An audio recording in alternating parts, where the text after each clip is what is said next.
Une rentrée scolaire et universitaire apaisée. Le gouvernement y tient, d'où cette session extraordinaire avec les centrales et confédérations syndicales pour aborder les dossiers urgents. En nous penchant aujourd'hui sur les conditions d'une rentrée scolaire et universitaire apaisée, notre gouvernement traduit sa volonté de consolider les acquis et accroître la performance de notre système éducatif.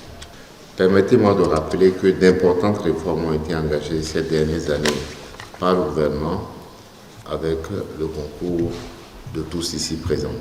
Ces résultats, parmi les meilleurs jamais enregistrés dans notre pays, mais aussi dans la sous-région ouest africaine, témoignent de l'engagement des enseignants, des apprenants, des parents et de l'ensemble des acteurs du secteur.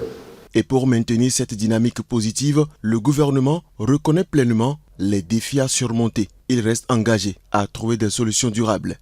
Améliorer durablement les conditions de vie et de travail des enseignants. Deuxièmement, adapter les curricula aux réalités d'une économie en mutation.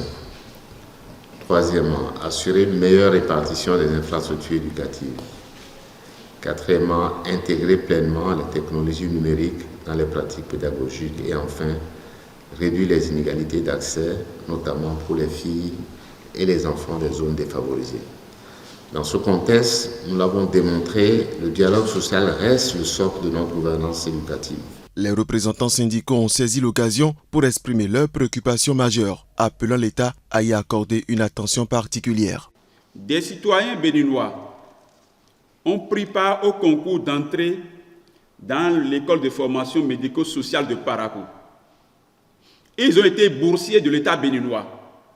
Ils ont fini leur formation. D'autres sont allés payer leur formation, ils ont fini. Mais le ministère de la Santé refuse de demander leur recrutement.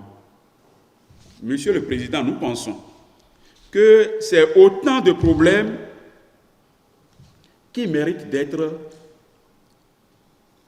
débattus de façon sincère et que les vraies solutions soient trouvées. Depuis 2022, le gouvernement s'est engagé à procéder au reversement des aspirants au métier d'enseignant en Conseil des ministres. Malheureusement, cette mesure envisagée au profit de cette catégorie d'enseignants peine à être traduite en réalité. Le reversement de tous les AME en fonctionnaires de l'État, FE. 2. Le recrutement massif des enseignants qualifiés pour les écoles, établissements secondaires, professionnels et pour les universités. Le déblocage de la situation des ACDPE et FE bloqués à l'échelon 11. Depuis là, des gens sont morts, ont laissé leur argent dans les caisses de l'État. Dans les limites du possible, l'exécutif s'est engagé à examiner ces revendications avec sérieux dans l'intérêt de tous les acteurs essentiels du monde éducatif.